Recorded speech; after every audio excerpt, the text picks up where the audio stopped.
Could a big twist be on the way for AJ Lee? We'll also check out what's up with Randy Orton, the Bellas, and more.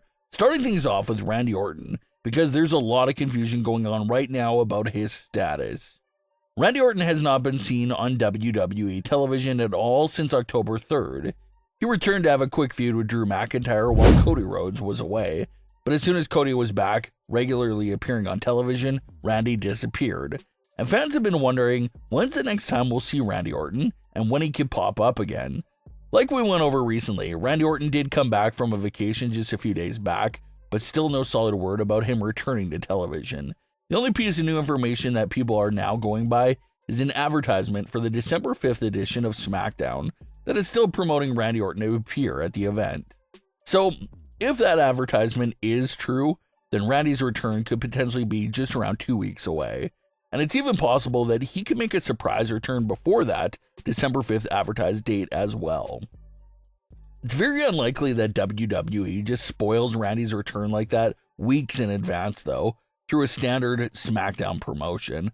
So fans are expecting still some type of surprise before that return date of December 5th, if that is their plan after all. There's also some fans that are a bit doubtful that Randy Orton will ever appear again in 2025 because there's just not a lot going on right now.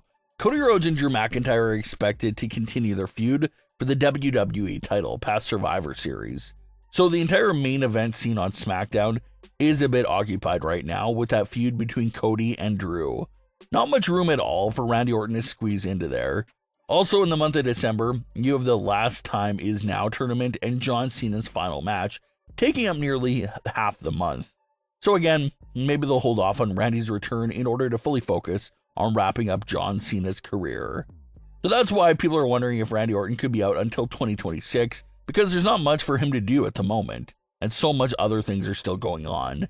The only real thing for Randy Orton to do right now, and the only way he'll have a story with purpose in the immediate future, is if he's somehow connected to the entire Jacob Fatu backstage attacker situation. If Randy is revealed to be the Jacob attacker, and he was connected to the entire situation, that's a big story that would give him a big role on television right away. But if he's not involved with what happened to Jacob Fatu, then Randy would really have nothing going on at the moment. So it's a situation that's a bit unclear at the moment, but when Randy Orton does eventually come back, fans hope it's another big and impactful way. Fans are discussing a pretty interesting twist that could be coming into play in the women's intercontinental scene. When AJ returned to WWE for the first time in over 10 years, the first thing she did was confront Becky Lynch, attack her, and hold the women's intercontinental title hostage for a few days. AJ yanked that title from Becky and posed on top of the turnbuckle, with that title the same night of her return. AJ walked out with the title and showed up to Raw a few days later with the title still wrapped around her waist. Although she did not technically defeat Becky for the title, AJ stealing it, carrying it, and posing with it, those are all things that made it seem like AJ did have interest in winning the championship. Then you fast forward to WrestlePalooza, and AJ Lee made Becky Lynch, the reigning and defending women's intercontinental champion at the time, tap out. As everyone knows, when you pin or submit any reigning champion, it basically gives you a very strong chance of being the next #1 contender. So AJ made Becky Lynch tap out. AJ should have been the #1 contender at that point, but she disappeared and never got her shot at the women's intercontinental title, which we knew she did have some interest in. Instead, Maxxine Dupri sort of cut AJ Lee in line and actually got a handful of opportunities at the women's intercontinental title over the last few weeks, while AJ got nothing at all. So how did AJ feel about Maxxine getting all those opportunities before her? Did it bother AJ Lee, or did she think not much of it? This all came together on the November 17th edition of Raw, when AJ Lee made a surprise return during the women's intercontinental match between Becky Lynch and Maxxine Dupri. AJ's appearance did result in Maxxine Dupri winning the women's intercontinental title and dethroning Becky Lynch. Maxxine and AJ Lee did celebrate together on the ramp. But was AJ's character truly happy for Maxxine after all? That's a question that fans are playing with and asking themselves right now. Because AJ wanted the title, she directly mentioned how good it looked with her and how it felt right. So for her to go from wanting the title herself to now being helping someone win the title from Becky, that just has fans a bit suspicious of AJ's true intentions here. A lot of fans feel like this could be a part of AJ's master plan of getting the women's intercontinental title for herself.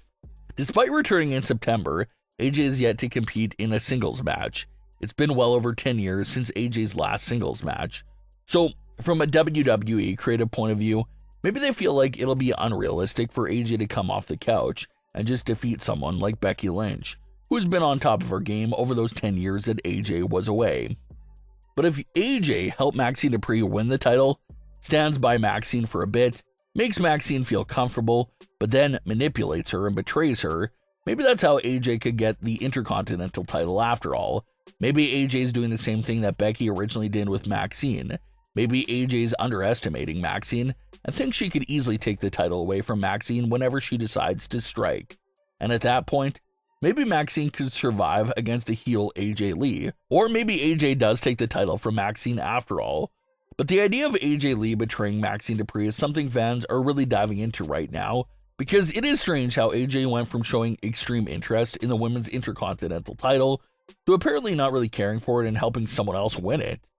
So that's what's making everyone sit back and wonder if this is all part of a plan from AJ to set Maxxine up for a betrayal in the future. And everyone knows the foundation of AJ's WWE career. She's crazy, she's unstable, she's unpredictable. So that's what also keeps this fan theory alive. It's definitely strange though, because AJ never got a shot at the women's Intercontinental title, despite making the champion tap out in the middle of the ring. So will Maxxine Dupri have to defend the title against AJ Lee in the near future? It's something that a lot of fans are looking out for and wondering if that match will have a big twist attached to it. Conversation about Brie Bella's WWE return has been happening ever since Nikki Bella first came back, but Brie Bella has still yet to be seen. Brie recently teased her WWE return in a new Instagram post. Brie was reacting to Nikki's new post of all the recent events from Raw, and Brie left a comment of saying, "Just missing me." Nikki Bella even recently spoke with Entertainment Tonight, and she confirmed that this current run with WWE will be her last, and how she hopes it ends the same way her career first started. And that's with Brie Bella by her side. She had this to say, quote, "In our industry, you never want to say never, but I'm just being realistic. But I started with her, and I want to end with her. I know everyone wants it, and I think it would really be cool for the fans as well for this new era.